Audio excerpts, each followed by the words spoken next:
उत्तर प्रदेश के आजमगढ़ जिले में पुलिस और बदमाशों के बीच मुठभेड़ में 50,000 रुपए का इनामी बदमाश मारा गया। ये मुठभेड़ लखनऊ एसटीएफ, आजमगढ़ स्वाट टीम और सिधारी पुलिस की संयुक्त कार्रवाई के दौरान रौनापार थाना क्षेत्र के जोकारा गांव के पुल के पास हुई है। इस मुठभेड़ में 3 अन्य बदमाश मौके का फायदा उठाकर फरार हो गए। पुलिस अधीक्षक नगर मधुबन कुमार सिंह ने इसकी शिनाख्त वाकिब उर्फ वाकिब पुत्र कलाम उर्फ सलाम 27 वर्ष निवासी थाना फूलपुर जनपद आजमगढ़ के रूप में की है। सिधारी थाना क्षेत्र में हुई छिनैती के घटना की सुराग संकलन हेतु स्वाट टीम एवं थाना सिधारी पुलिस टीम क्षेत्र में भ्रमणशील थी। इसी दौरान एसटीएफ द्वारा सूचना प्राप्त हुई कि कुछ बदमाश रौनापार थाना क्षेत्र की ओर भाग रहे हैं। इसी सूचना पर रौनापार थाना क्षेत्र के जोकारा गांव में गुरुवार की देर रात लखनऊ एसटीएफ, आजमगढ़ की स्वाट टीम और थाना सिधारी पुलिस की संयुक्त टीम ने घेराबंदी की। इस दौरान बदमाशों ने पुलिस टीम पर फायरिंग शुरू कर दी। आत्मरक्षार्थ जवाबी फायरिंग में एक बदमाश घायल हुआ, जिसे पास के सामुदायिक स्वास्थ्य केंद्र हरैया ले जाया गया, जहां से हालत गंभीर होने पर उसे आजमगढ़ रेफर कर दिया गया। आजमगढ़ जिला अस्पताल में डॉक्टरों ने इसे मृत घोषित कर दिया। इस मुठभेड़ में 3 अन्य बदमाश मौके से फरार हो गए। मारे गए बदमाश की पहचान वाकिब के रूप में हुई है, जिस पर आसपास के जनपदों में विभिन्न थानों में करीब 3 दर्जन से अधिक आपराधिक मुकदमे दर्ज हैं। इस पर 50,000 रुपए का इनाम घोषित था। पुलिस ने मौके से असलहा व कारतूस बरामद किए हैं और फरार बदमाशों की तलाश में कॉम्बिंग ऑपरेशन चलाया जा रहा है। इस बारे में पुलिस अधीक्षक नगर मधुबन कुमार सिंह ने क्या कहा, आइए हम आपको सुनाते हैं। प्रकरण थाना रौनापार के ग्राम जोखरा का है। एसटीएफ, स्वाट टीम, सिधारी पुलिस के साथ बदमाशों की मुठभेड़ हुई, जिसमें एक बदमाश गंभीर रूप से घायल हुआ तथा 3 बदमाश अंधेरा का लाभ लेकर मौके से भाग गए, जिनकी तलाश पुलिस द्वारा की जा रही है। घायल बदमाश को उपचार हेतु सीएचसी हरैया ले जाया गया, जहां उसे बेहतर इलाज हेतु जिला अस्पताल रेफर किया गया। जिला अस्पताल में उस बदमाश की मृत्यु हो गई। मृतक बदमाश की पहचान वाकिब पुत्र कलाम निवासी न्याउर्ज थाना फूलपुर के रूप में की गई। मृतक बदमाश 50,000 रुपए का इनामिया अपराधी है, जिसके विरुद्ध आसपास के जिलों में गंभीर धाराओं में 4 दर्जन से अधिक मुकदमे पंजीकृत हैं। थाना रौनापार पुलिस द्वारा इसके विरुद्ध विधिक कार्रवाई की जा रही है। आजमगढ़ शहर के सिविल लाइन मोहल्ले में चल रहे अथर्व डायग्नोस्टिक सेंटर की जांच रिपोर्ट पर सवाल उठाते हुए और उसके व्यवहार को लेकर पीड़ित हाईकोर्ट के एक अधिवक्ता ने आजमगढ़ जिलाधिकारी से जांच कर उचित कार्रवाई करने की मांग की है। शहर कोतवाली थाना क्षेत्र के ब्रह्मस्थान निवासी हाईकोर्ट के अधिवक्ता विजयानंद मौर्य ने बताया कि उनकी 11 वर्षीय बेटी के बाएं गाल पर सूजन होने पर एक प्रतिष्ठित अस्पताल के डॉक्टर के परामर्श पर सिविल लाइन स्थित अथर्व डायग्नोस्टिक सेंटर पर जांच कराया गया, जहां लगभग 1 हफ्ते बाद जांच रिपोर्ट लेने पहुंची अधिवक्ता की पत्नी ने गाल के बजाय छाती में कैंसर होने की रिपोर्ट दे दी गई। आरोप है कि उनकी पत्नी ने जब डायग्नोस्टिक सेंटर पर रिपोर्ट को लेकर पूछताछ की तो उनकी पत्नी को अपशब्द कहे गए और बदसलूकी करते हुए जबरन रिपोर्ट छीन कर दूसरी रिपोर्ट दे दी गई। पीड़ित अधिवक्ता ने आरोप लगाते हुए कहा कि इस तरह से अथर्व डायग्नोस्टिक सेंटर पर आए दिन जनता को झूठी फर्जी रिपोर्ट देकर लूटा जा रहा है। पीड़ित ने जिलाधिकारी से अथर्व डायग्नोस्टिक सेंटर पर कार्रवाई करते हुए सील करने की मांग की। अधिवक्ता ने क्या कहा, सुनिए आप उनकी बात। विजयानंद मौर्य, अधिवक्ता उच्च न्यायालय इलाहाबाद। माननीय श्रीमान जिलाधिकारी महोदय के एक उनके आवास पर जाके 5 तारीख को साढ़े 8 बजे एक एप्लीकेशन दरखास्त दिया। दरखास्त में एक यहाँ भ्रष्टाचार में बहुत बड़ी यहाँ के अथर्व डायग्नोस्टिक सेंटर स्थित सिविल लाइन्स आजमगढ़ में है, जो है कि नामी गामी यहाँ के डायग्नोस्टिक सेंटर यहाँ पे है, लेकिन इनका मिथ्या रिपोर्ट, गलत रिपोर्ट देना इनका पेशा है और शिकायत करने पे उल्टे इन्होंने मतलब धमकी भी देते हैं। और मैं चूँकि 27 तारीख को मैंने अपनी छोटी बेटी जिसकी उम्र 11 साल, उसका नाम सविता मौर्य है, मैं डॉक्टर पीडी यादव को दिखाया था। बाएं साइड पे उसके गाल पे हल्का सा गठान टाइप थी, तो उन्होंने कहा इसकी एक जांच करा लीजिए अथर्व डायग्नोस्टिक सेंटर जाकर। जो जांच थी FNSC की, यह जांच बाहर होती है। तो मैं तुरंत दोपहर 12:30 बजे अथर्व डायग्नोस्टिक सेंटर पहुँचा उन्होंने कहा कि यह जांच सैंपल लिया, उन्होंने रसीद कटाया, उन्होंने रसीद के बाद 12 रुपये मैंने रसीद कटाया।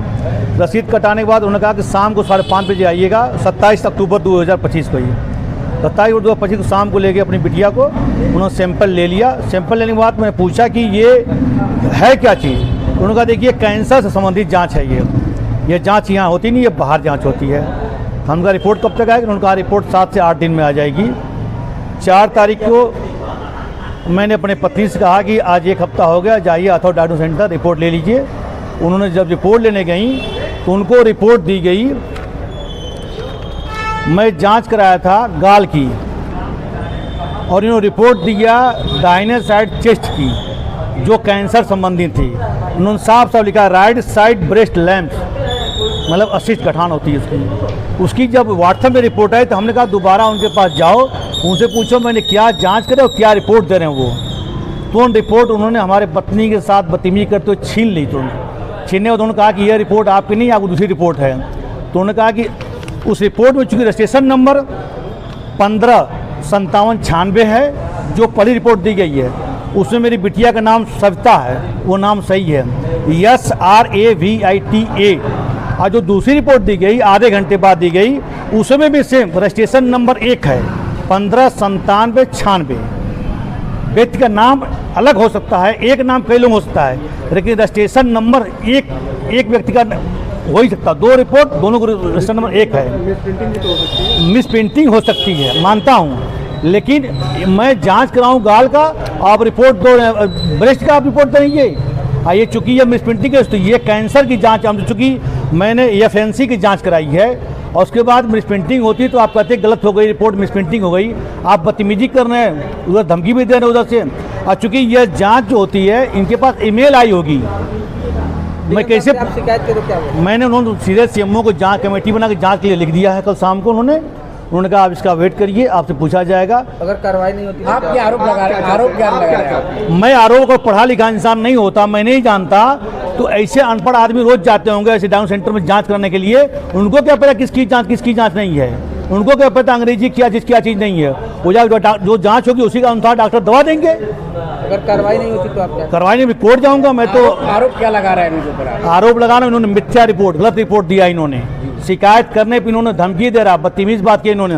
और इतना ही नहीं, भोले भाले जनता, चूंकि इन्होंने कहा कि मारपीट भद्दी भद्दी गाली तो उतारू के मारपीट हो जाते हैं लोग, ये लोग चूंकि आए दिन ये लोग भ्रष्टाचार करते हैं, ये कई बार नहीं, आए दिन रिपोर्ट कर देते हैं लोग। आए मैं चाहता हूँ इसके खिलाफ सख्त कानूनी कार्रवाई हो, जो उचित वैधानिक कार्रवाई के खिलाफ हो। फर्जी रिपोर्ट बनाया, फर्जी रिपोर्ट उनका जो था डायग्नोस्टिक सेंटर सील किया जाए, इसको जाए।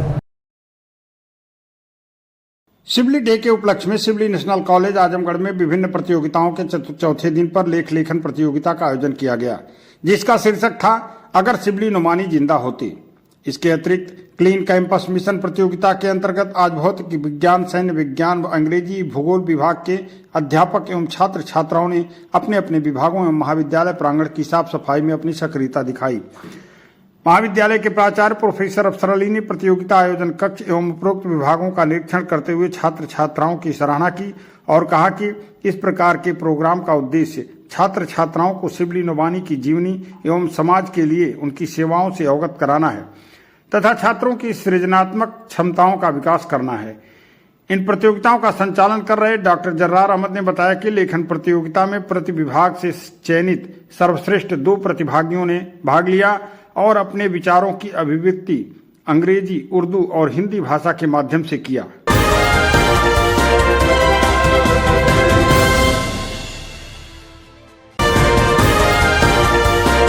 आजमगढ़ जिले के हरैया ब्लॉक में वर्चस्व की जंग में विपक्षियों द्वारा अविश्वास प्रस्ताव का प्रयास असफल हो गया। फ्लोर टेस्ट की संख्या कम होने पर सुप्रीम कोर्ट ने अविश्वास प्रस्ताव को खारिज कर दिया और वर्तमान ब्लॉक प्रमुख संदीप पटेल को पुनः विजय घोषित कर दिया। इसकी विधिवत सूचना गुरुवार को जारी कर दी गई। विजयी ब्लॉक प्रमुख संदीप पटेल तथा उनके प्रतिनिधि संतोष सिंह को उनके समर्थकों ने फूलमाला पहनाकर अपनी शुभकामनाएं दी। आपको बता दें कि आजमगढ़ जिले के हरैया ब्लॉक के प्रमुख के खिलाफ अविश्वास प्रस्ताव लाने की दिशा में उच्चतम न्यायालय के आदेश पर 4 अक्टूबर को फ्लोर टेस्ट कराया गया था, लेकिन उच्चतम न्यायालय की बाध्यता की वजह से नतीजे घोषित नहीं किए गए। उस दौरान फ्लोर टेस्ट में कुल 56 मत पड़े, जिसमें 2 मत अवैध पाए गए। कुल 54 मत की गिनती पर उच्चतम न्यायालय ने 2/3 बहुमत न होने की दशा में 6 नवंबर को निर्धारित तिथि पर परिणाम घोषित कर दिया, जिसमें मौजूदा ब्लॉक प्रमुख संदीप पटेल को ही विजयी घोषित किया गया। विजयश्री मिलने के बाद ब्लॉक प्रमुख प्रतिनिधि संतोष सिंह ने इस जीत का श्रेय क्षेत्र पंचायत सदस्य, पार्टी नेताओं और शुभचिंतकों को दी। इस मौके पर उन्होंने क्या कहा, सुनिए आप उनकी बात। आज के इस फैसले का मैं स्वागत करता हूं सुप्रीम कोर्ट के, और इस फैसले में अपने साथियों का मैं इस सहयोग का बहुत बहुत जीवन भर के लिए आभारी हूं। दीपक राय, नीरज राय, अभिषेक राय, राजेश राय और तहसीन प्रधान, कलीम प्रधान, सुभाष पटेल, श्री विजय राय, तमाम साथी मिलकर, भाजपा नहीं थे वो तो मेला करने आए थे। मेला कर भाजपा तो अकेले मैं हूँ। अब भाजपा तो पूरा जिला करके साबित कर दिया कौन भाजपा है। अपने बनने से भाजपा नहीं हो जाएंगे। भाजपा तो मैं हूँ, ये बात पूरा जिला के पूर्व अध्यक्ष, वर्तमान अध्यक्ष आकर साबित कर दिए कौन भाजपा है। और आगे भी भाजपा में ही रहूंगा। अस्वस्थ तो मैं अभी भी हूँ, लेकिन जिस समय मैं अस्वस्थ था, हमारे सभी साथियों ने मिल करके ये जीत हासिल की। और सबको भगवान करें कि ऐसे साथी मिलें। जब ऐसे लोग मिलेंगे तभी जीत मिलेगी। तो हम ही जो है भाजपा हैं और बीच में किसी साथी को चाकू भोग दे तो उसके लिए क्या करना है। वर्तमान क्षेत्रीय अध्यक्ष जी कोई भाजपा काम तो करते नहीं हैं। वो तो गोरखपुर से बलिया, मऊ, उनका यही काम है। तो उसके लिए किसी की आदत तो हम सुधार नहीं देंगे। सपोर्ट किया। मैं पिछली बार भी भारतीय जनता पार्टी का प्रत्याशी था, जो कि आजमगढ़ जिले में अकेला प्रमुख, और दूसरी बार भी आगे भी हम ही रहेंगे। कोई बनने लायक है नहीं। जो सत्य की जीत हुई है, हमें पूरा विश्वास था कि मेरा जीत होगी, क्योंकि सुप्रीम कोर्ट का फैसला सभी को माना जाता है, इसलिए हमें सुप्रीम कोर्ट पर पूरी तरह से विश्वास था। ईओ की चाल थी, पूरे फर्जी तरीके से इन्होंने विश्वास लाया था, लेकिन ये विश्वास गिर नहीं पाया। ये विश्वास माननीय सुप्रीम कोर्ट में था, और सुप्रीम कोर्ट का जो फैसला है हम उनको सम्मान करते हैं। देखिए, हमारे जितने भी क्षेत्र पहचान साथी थे और प्रधान साथी थे, इन लोगों ने हमारी पूरी तरह से मदद किया, और जो फर्जी तरीके से विश्वास लाए थे उन्होंने उनको गिरा दिया।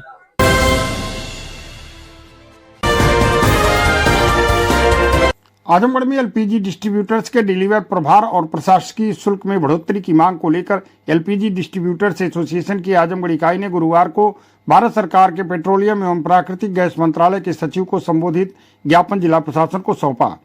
ज्ञापन में गैस वितरकों ने बताया कि पिछले 8 वर्षों से एलपीजी कमीशन में कोई वृद्धि नहीं हुई है, जिससे गैस एजेंसियों के संचालन में भारी कठिनाइयों का सामना करना पड़ रहा है। वितरकों का कहना है कि मौजूदा समय में कर्मचारियों के वेतन भत्ते भी देना मुश्किल हो गया है।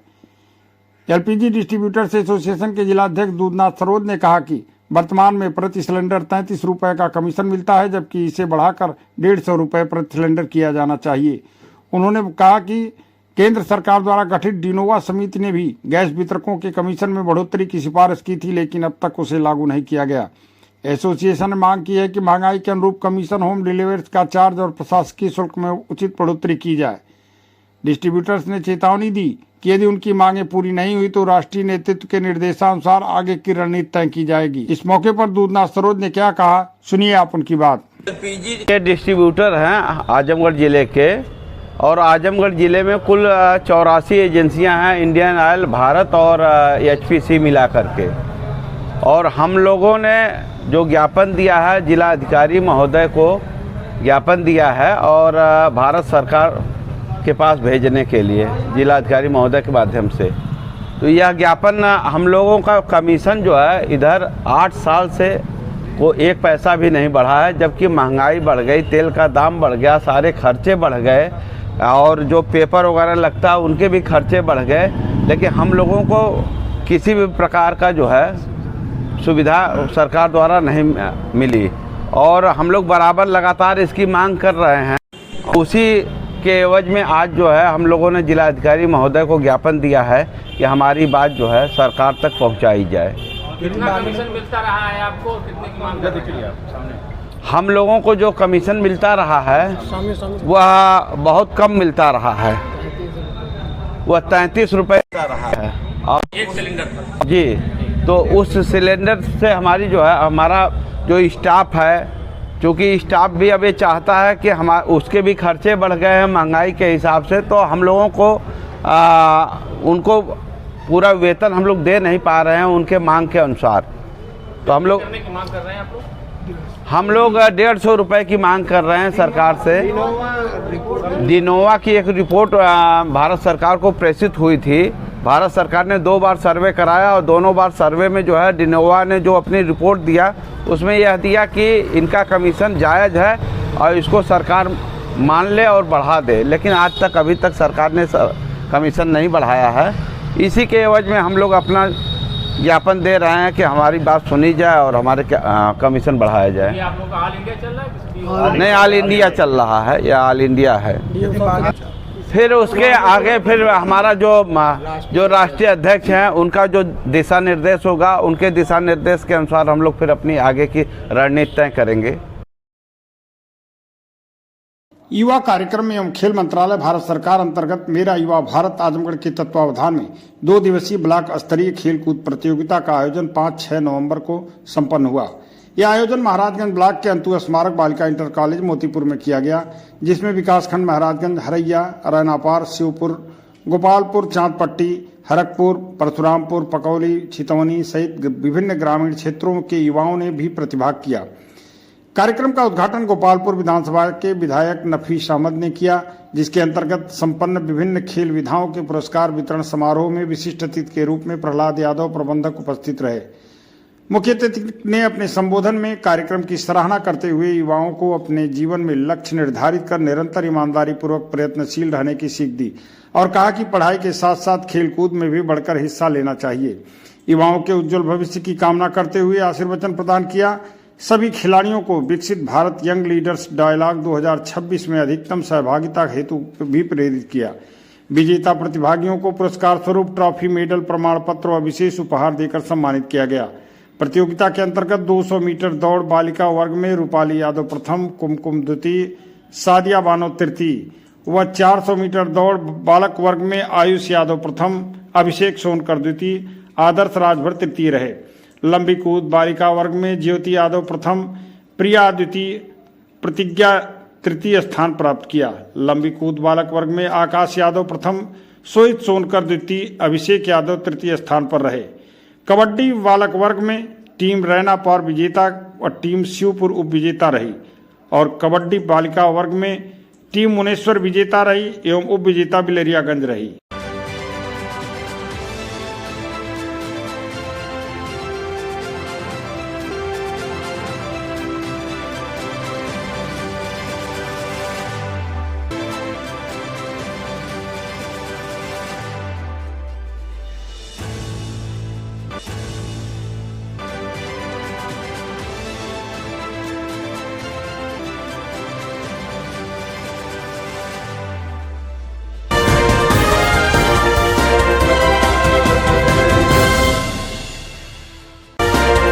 आजमगढ़ में प्रतिवर्ष की भांति इस वर्ष भी अपराजिता संस्थान द्वारा मंडलीय चिकित्सालय के ब्लड बैंक में 9 नवंबर को एक रक्तदान शिविर का आयोजन किया गया है। इस आयोजन शिविर में संस्था से जुड़ी प्रज्ञा राय ने लोगों से ज्यादा संख्या में शिविर में भाग लेकर रक्तदान करने की अपील की है। प्रज्ञा राय ने कहा कि रक्तदान एक महादान है। इसके दान से जहां दूसरों का जीवन बचाया जा सकता है, वहीं रक्तदान करने से खुद का भी स्वास्थ्य अच्छा बना रहता है। कुछ लोगों द्वारा भ्रामक खबरें फैलाई जाती हैं कि रक्तदान से शरीर कमजोर होता है। यह पूरी तरह तथ्यहीन एवं निराधार है। चिकित्सा से क्षेत्र से जुड़े स्वास्थ्य विशेषज्ञों की राय है कि प्रत्येक स्वस्थ व्यक्ति को हमेशा रक्तदान करना चाहिए। प्रज्ञा राय ने क्या कहा, सुनिए आप उनकी बात। और प्रत्येक वर्ष हम लोग एक रक्तदान शिविर का आयोजन करते हैं मंडलीय जिला चिकित्सालय के ब्लड बैंक में, और इस बार हम लोग का यह आयोजन 9 नवंबर को सुबह 9 बजे से है, रविवार का दिन है। और हमेशा आप लोगों ने हमारा सहयोग किया है, हमारे रक्तदान शिविर को सफल बनाया है, और अनुरोध है कि इस बार भी आप लोग अधिक से अधिक संख्या में आएँ और रक्तदान शिविर को सफल बनाएं। इस संस्था का मेन उद्देश्य क्या है? हाँ सर, हमारी संस्था बहुत सारे कार्य करती है, तो उसमें एक कार्य हमारा रक्तदान के प्रति लोगों की जागरूकता है। क्योंकि सर रक्तदान के प्रति लोग थोड़ा सा एक डर होता है कि हम रक्तदान करेंगे तो हमारे साथ समस्या आएगी, कमजोरी हो जाएगी, कि हमारे शरीर के लिए बहुत अच्छी चीज़ होती है। हम इसलिए में ब्लड डोनेट करना चाहिए और इससे मदद हो जाती है। बहुत सारे लोगों को, कैंसर पेशेंट हैं, कभी कभी बहुत बड़ी दुर्घटना हो जाती है, एक साथ बहुत सारी यूनिट में ब्लड की ज़रूरत पड़ती है, उस समय भी बहुत आवश्यकता लगती है। आजमगढ़ में थैलेसीमिया के पेशेंट्स सारे हैं जिनके जो फैमिली मेम्बर हैं वो पर मंथ मुझे लगता है 2 से 3 यूनिट उनको ज़रूरत पड़ती है। तो अगर हम ब्लड डोनेट करते हैं, ब्लड बैंक के पास ब्लड रहता है, तो ईजिली उनकी मदद। आजमगढ़ में प्रभारी मुख्य विकास अधिकारी, जिला विकास अधिकारी संजय कुमार की अध्यक्षता में आज कलेक्ट्रेट सभागार में जल जीवन मिशन ग्रामीण के कार्यों की समीक्षा बैठक आयोजित की गई।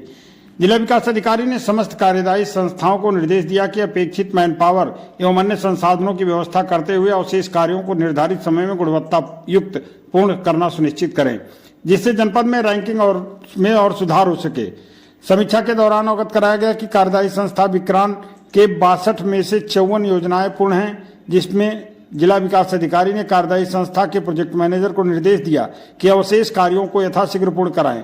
उन्होंने कार्यदायी संस्था गाजा को निर्देश दिया कि FHTC के कार्यों की प्रगति बढ़ाएं।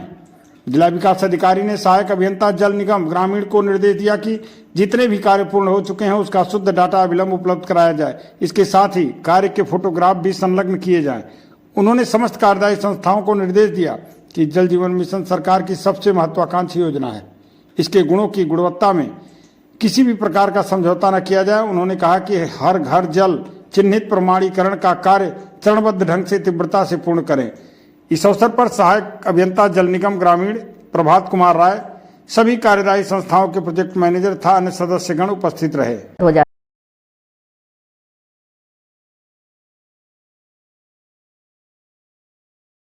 आजमगढ़ में राष्ट्रवाद के अग्रदूत बंकिम चंद्र चट्टोपाध्याय द्वारा वर्ष 1875 में रचित राष्ट्रगीत वंदे मातरम के 150 वर्ष पूर्ण होने के उपलक्ष्य में वंदे मातरम के सामूहिक गायन एवं स्वदेशी का संकल्प कार्यक्रम प्रधानमंत्री की अध्यक्षता में दिल्ली में एवं मुख्यमंत्री योगी आदित्यनाथ की अध्यक्षता में लखनऊ में आयोजित किया गया। इस अवसर पर प्रधानमंत्री द्वारा दिल्ली में एवं मुख्यमंत्री द्वारा लोक भवन लखनऊ में लगाई गई प्रदर्शनी का अवलोकन के पश्चात वंदे मातरम के इतिहास के संबंध में संबोधित किया गया। इस कार्यक्रम का सजीव प्रसारण हरिऔध कला केंद्र आजमगढ़ में प्रभारी मुख्य विकास अधिकारी, जिला विकास अधिकारी संजय कुमार सिंह, जिला बेसिक शिक्षा अधिकारी राजीव पाठक की उपस्थिति में देखा गया। इसके साथ ही वंदे मातरम पर आधारित लघु फिल्म भी देखा गया। राष्ट्रीय गीत वंदे मातरम के 150 वर्ष पूरे होने के अवसर पर 7 नवंबर 2025 से 7 नवंबर 2026 तक भव्यतापूर्ण ढंग से समारोह मनाया जाएगा। शासन द्वारा दिए गए निर्देश के क्रम में इस समारोह को पूरे प्रदेश को 4 चरणों में मनाया जाना है। प्रथम चरण 7 नवंबर से 14 नवंबर तक, द्वितीय चरण गणतंत्र दिवस के कार्यक्रमों के साथ 19 से 26 जनवरी 2026 तक, तृतीय चरण हर घर तिरंगा 2026 के साथ 7 से 15 अगस्त 2026 तक और चौथा और अंतिम चरण समापन समारोह 1 से 7 नवंबर 2026 तक भव्य ढंग से मनाया जाएगा। इस अवसर पर खंड शिक्षा अधिकारी तथा कंपोजिट विद्यालय एलवेल जूनियर हाई स्कूल जाफरपुर एवं राजकीय विद्यालय इंटर कॉलेज आजमगढ़ के छात्र छात्राएं एवं संबंधित विद्यालयों के अध्यापक अध्यापिकाएं उपस्थित रहीं। मौके पर उपस्थित लोगों ने क्या कहा, सुनिए आप उनकी बात। आज हरिऔध कला केंद्र में वंदे मातरम गीत के 150 वर्ष पूरे होने के उपलक्ष्य में सजीव प्रसारण का आयोजन किया गया था, जिसमें जो है आस पड़ोस के जो भी विद्यालय हैं वहाँ से बच्चों को यहाँ सम्मिलित किया गया था। माननीय प्रधानमंत्री जी का जो है संबोधन हुआ, लाइव टेलीकास्ट था, उसी के उपलक्ष्य में यह प्रोग्राम था।